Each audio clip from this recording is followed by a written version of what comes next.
नमस्कार। Important news के इस सेशन में आप सभी का स्वागत है। मैं हूं दिनेश मिश्र। आइए जानते हैं आज के इंपॉर्टेंट न्यूज के बारे में। आज का इंपॉर्टेंट न्यूज है, भारत ने सहजन पाउडर का निर्यात शुरू कर दिया है। दूसरा न्यूज है, पूर्वी समर्पित माल ढुलाई गलियारे के संचालन नियंत्रण केंद्र का उद्घाटन कर दिया गया है। और तीसरा न्यूज है, भाभा परमाणु अनुसंधान केंद्र ने नेत्र संबंधी ट्यूमर के इलाज के लिए एक नवीन पद्धति विकसित की है। आइए जानते हैं विस्तार से। भारत ने सहजन पाउडर का निर्यात शुरू कर दिया है। सहजन पाउडर का जो निर्यात है वो अमेरिका को किया जा रहा है। निर्यात का जो माध्यम रखा गया है वो है हवाई मार्ग। एपीडा के माध्यम से ये निर्यात किया जा रहा है और एपीडा के अध्यक्ष डॉक्टर एंग अंगामुथु ने इसका उद्घाटन भी किया है। जो सहजन का पाउडर निर्यात किया जा रहा है तो भारत में तेलंगाना में एक कंपनी काम कर रही है और तेलंगाना में जो कंपनी काम कर रही है उसका नाम है मेडिकोंडा न्यूट्रिएंट्स। इस कंपनी ने लगभग 240 हेक्टेयर में सहजन के पौधों को लगाया है और उस पर सहजन उगा करके उसके पाउडर का निर्यात करने जा रही है। एपीडा जो है ऐसी कंपनियों को सहायता देती है, साथ ही साथ वित्तीय मदद भी देती है। कंपनी तेलंगाना के कुडकल मोंडल संगारेड्डी जिले के गोंगलूर गांव में स्थापित है और वहीं पर इन्होंने अपना प्रसंस्करण इकाई लगाई है। हम जानते हैं कि सहजन का इस्तेमाल सैकड़ों वर्षों से हो रहा है और ये उपचार के साथ साथ मानव के शरीर को फायदा पहुंचाने वाले गुणों की वजह से भी इसका इस्तेमाल किया जाता है। भारत में तो इसके बीजों का जो है कई तरीके का सब्जी बना करके इसका इस्तेमाल किया जाता है। सहजन की पत्तियों से बने हुए पाउडर और सहजन के तेल की मांग जो है विदेशों में काफी बढ़ी है इस समय। इसके साथ ही साथ फोर्टिफाइड भोजन के रूप में भी सहजन का इस्तेमाल शुरू कर दिया गया है और कौन कौन से और तरह के भोजन इससे बन सकते हैं इसकी भी संभावनाओं की तलाश की जा रही है। सहजन जिसका वानस्पतिक नेम है मोरिंगा ओलिफेरा, यह एक बहुउपयोगी पेड़ के रूप में माना जाता है। हिंदी में इसे सहजना, सुजना, सेंजन और मुनगा आदि नामों से इसको जानते हैं। इसमें बहुत ही तरह के पोषक पदार्थ मिलते हैं। यहाँ पर आप इस चित्र में देख रहे हैं कि ये इसका जो फूल है, ये पत्तियां हैं और साथ ही साथ ये फली है।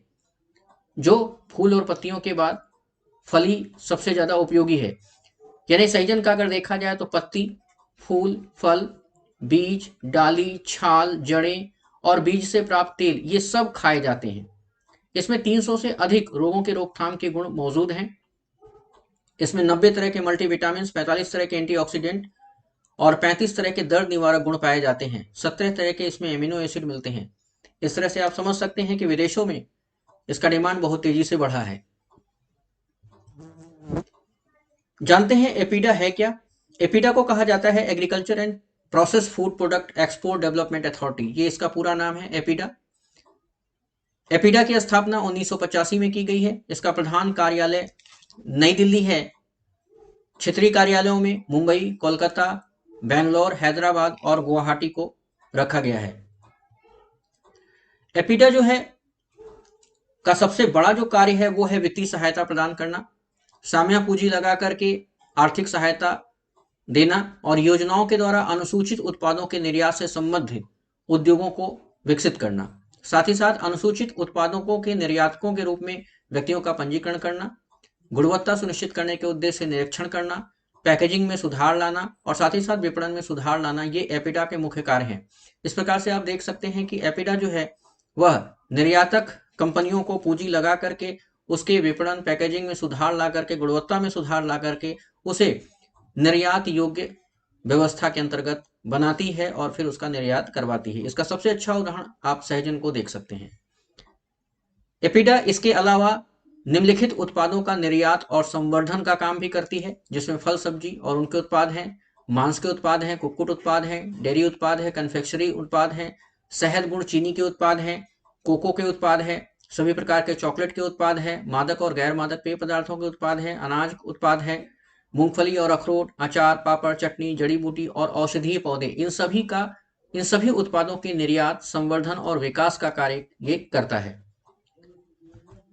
आज का दूसरा न्यूज है कि वीडियो कॉन्फ्रेंसिंग के माध्यम से न्यू भावपुर, न्यू खुर्जा खंड तथा पूर्वी समर्पित माल ढुलाई गलियारे के संचालन नियंत्रण केंद्र का उद्घाटन प्रधानमंत्री नरेंद्र मोदी जी के द्वारा किया गया है। ये चर्चा में क्यों आया है और कैसे आया है, इसके विषय में आइए जानते हैं विस्तार से। भारत सरकार ने इस परियोजना के निर्माण के लिए 2006 में समर्पित freight corridor corporation of India का स्थापना किया था और जिसके माध्यम से अब माल ढुलाई के लिए काफी अच्छी व्यवस्था की जा रही है, जहां पर दोहरी लाइन व्यवस्था की जा रही है और दोहरी लाइन व्यवस्था में माल जल्दी से जल्दी एक स्थान से दूसरे स्थान पहुंचाने के लिए इस कॉरिडोर की जो है सारी के सारी व्यवस्थाओं में प्रमुख स्थान मिला हुआ है।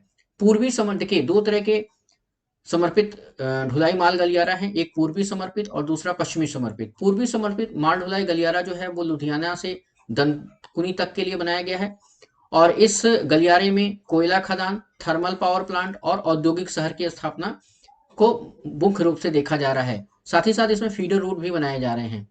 दूसरा जो समर्पित माल ढुलाई गलियारा है वो जवाहरलाल नेहरू पोर्ट ट्रस्ट से दादरी तक है। इस गलियारे में मुंद्रा, कांडला, पीवा पाव, डाबरी और हजीरा जैसे बंदरगाहों को फीडिंग माध्यमों के माध्यम से जोड़ा जाएगा। तो आप देख सकते हैं कि कितनी तेजी से ये काम किया जा रहा है और आगे भी इसमें बहुत सारे सुधार की आवश्यकता को देखते हुए ये सारी चीजें की जा रही हैं। जो इसका प्रोजेक्ट मैप है वो आप देख सकते हैं, दादरी से यहाँ पर मुंबई तक का है और दूसरा जो है लुधियाना से आपका जो है दनकुनी तक का है। जो रेड लाइन से आप देख रहे हैं ना, ये रेड लाइन से यहाँ से लेके यहाँ तक का ये प्रोजेक्ट रखा गया है। इन दोनों माल ढुलाई गलियारे के आसपास जो देखा जाए है दिल्ली, मुंबई, अमृतसर, कोलकाता का औद्योगिक गलियारा शहर भी विकसित किया जा रहा है ताकि जल्दी से जल्दी माल को उनके गंतव्य तक पहुंचाया जा सके। पूर्वी समर्पित माल ढुलाई गलियारा यानी ईस्टर्न डेडिकेटेड फ्रेट कॉरिडोर जो की बात जब हम करते हैं तो ये भारत में भारतीय रेल द्वारा निर्मित होने वाला माल ढुलाई का एक अच्छा कॉरिडोर माना जा रहा है। यह कॉरिडोर 2 लाइनों का विद्युतीकरण होगा। जगह कम होने के कारण लुधियाना से खुर्जा तक यह कॉरिडोर 1 लाइन का होगा। यह माल ढुलाई भारत का सबसे बड़ा रेल मार्ग है और इसकी लंबाई लगभग 1839 किलोमीटर के बराबर है। पश्चिमी समर्पित माल ढुलाई गलियारा या western dedicated freight corridor, short में इसे वेस्टर्न डीएफसी कहते हैं, यह भारतीय रेल द्वारा भारत में निर्माण के तहत एक विस्तृत गेज का माल ढुलाई गलियारा है। यह दिल्ली से आर्थिक केंद्र मुंबई को जोड़ेगा। इसकी जो लंबाई है वो 1483 किलोमीटर है। डबल लाइन ऑपरेशन के साथ इसका विद्युतीकरण किया जाएगा। पृथला जंक्शन से तुगलकाबाद तक का एक सिंगल लाइन शाखा इसमें बनाया जा रहा है। मौजूदा दिल्ली मथुरा मुख्य लाइन के समानांतर होगा और ये दोनों जो है जिलों को खूब अच्छी तरीके से जोड़ने का भी काम करेगा। आखिर इस गलियारा के बनाने से फायदा क्या होने वाला है? परिवहन की लागत कम हो जाएगी। मालगाड़ी की गति के कारण माल ढुलाई की मात्रा को दुगना करना संभव होगा क्योंकि बहुत तेजी से चूंकि डुअल लाइन बनाई जा रही है, दोहरी लाइन बनाई जा रही है, इसके वजह से जो है माल ढुलाई की गति जो है वो तेज हो जाएगी। लॉजिस्टिक नेटवर्क की लागत जो है वो सस्ता हो जाएगा। कारोबारी सुगमता बढ़ेगी और भारत निवेश के लिए एक आकर्षक स्थान बन जाएगा। स्वरोजगार के काफी नए अवसर पैदा होंगे। किसान रेल को फायदा होगा। किसान अपनी उपज जो है रेलगाड़ी के माध्यम से देश भर में किसी भी बड़े बाजार में और कम कीमत पर भेज सकता है। माल ढुलाई गलियारे के माध्यम से उत्पाद को और तेजी से भी पहुंचाया जा सकेगा और साथ ही साथ दिल्ली, मुंबई, अमृतसर, कोलकाता का जो औद्योगिक गलियारा है इससे जोड़ करके जो है किसानों को सबसे ज्यादा फायदा दिलाने की उम्मीद की जा रही है।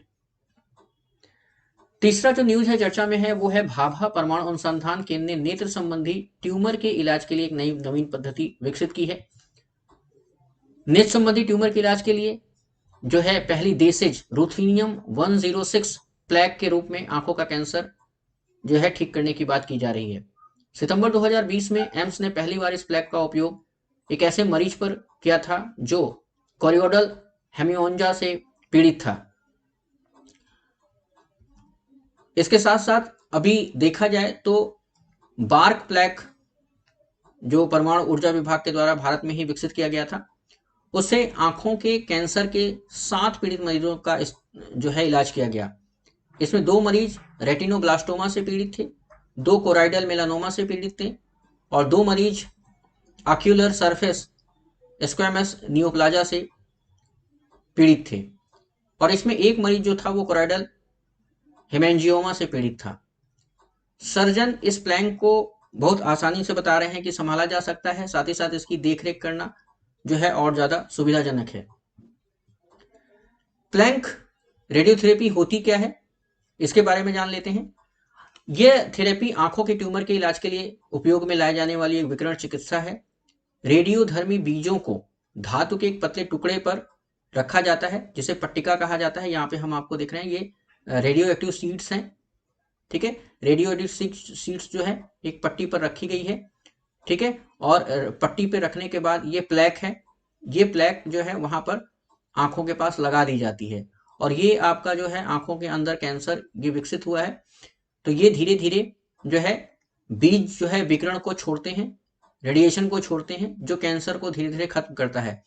और जब ये कैंसर खत्म हो जाता है तो ये पट्टी जो ये आप देख रहे हैं ना, ये प्लाक जो है पट्टी है, इसको हटा लिया जाता है और ये कई दिनों तक या कई सप्ताह तक रह सकता है और धीरे धीरे ये ठीक करता है।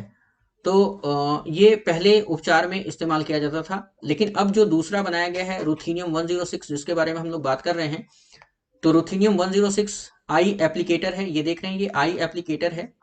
ये पूरी आंखों पर उस जगह पर लगाया जाता है जहां पर आंखों का कैंसर है। 30 से अधिक वर्षों में जो आंख के डॉक्टर हैं, इन्होंने इस बेहतर डिजाइन को विकसित किया है और ये 1 मिलीमीटर मोटाई के साथ रहता है, जिसे संभालना बेहद आसान है। और ये ट्यूमर का स्थान, आकार उस सब को मैच करा करके ये आई एप्लीकेटर बनाया गया है। और ये 13 विभिन्न प्रकार में उपलब्ध हैं, जिसमें रुथेनियम 106 का इस्तेमाल किया जाता है, रेडियो एक्टिव पदार्थ का इस्तेमाल किया जाता है, जिससे आंखों का इलाज होता है। तो ये थे आज के महत्वपूर्ण समाचार, महत्वपूर्ण न्यूज, जो आपको आपके एग्जाम के लिए काफी इंपॉर्टेंट हैं। साथ ही आगे भी आपको ऐसे ही महत्वपूर्ण न्यूज से पूरा डिटेल आपको मिलता रहेगा। तो आज के लिए बस इतना ही। Thank you.